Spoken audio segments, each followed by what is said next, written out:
To start with shamanism as kind of the framework for this, in my experience, and this is kind of the perspective of it that has helped me through my life, shamanism at its core is the art and practice of relationships.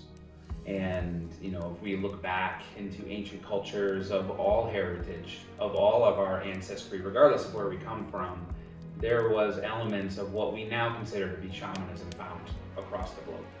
And so shamanism really is kind of a shared heritage that we all on this planet are connected to. And it begins with this idea and this perspective that the individual is in relationship with all things, all living things, all parts of this earth, all parts of the cosmos, past, present, future, everything. The individual is a part of this larger web of relationships. And so the practice of shamanism is engaging in those relationships, whether it is with the ground beneath your feet, the sky above, the animals that share the space with you, the plants that grow in your garden, and the relationships with yourself and the community, relationships with ancestors, whatever it may be. That is kind of the core of a shamanic practice. That's how I see it. And so how I carry that forward and offer that to help and guide with others is to utilize those three components that you just spoke of, the personal, the communal, and the spiritual. Those are kind of the arenas where we can explore relationship. And so on the personal front, it's how do I relate to myself? Like, what is the relationship? How do I hold space? How do I tend to and care for all parts of myself? When my emotions are arising, how do I honor those and connect to them and learn more about what these emotions are trying to show me? When my body is achy and sore, or when I feel alive and strong, like how am I engaging in that? And those dark corners, those hidden caves that we all have within us, how do I explore those? How do I step into those places of myself that are unknown to me, or those places that I don't want to see? That's the personal, relationship with the personal.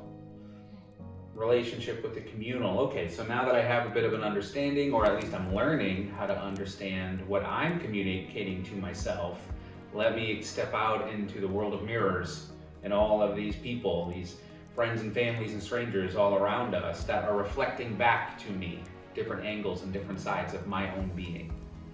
I can't see some of those reflections just when I look internally on my own. I need these reflections. I need to have this experience of relationship outside of me so that I can understand myself more. And then through my relating to others, how I show up to other people, that also demonstrates parts of myself that I don't see when I'm just sitting by myself with my journal, or sitting in solitude. That's the communal, so I learn how to relate to myself, I would learn how to relate to others, and then the third component is the spiritual. It's learn how to relate to something greater than myself. How do I open up all these parts of myself to something beyond my understanding or beyond my expectation, and allow that to be an avenue to understand myself more. I can relate to myself, I can relate to my friend, how do I relate to God? And through that spiritual perspective, we learn what is our spiritual language.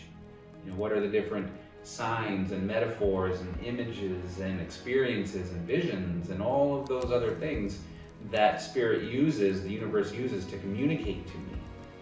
And in learning how to engage with that, learning how to understand what is being brought forward through this connection to something greater than myself, once again, I'm seeing parts of myself that I wouldn't see, whether it's through relating to others or just my own inner exploration.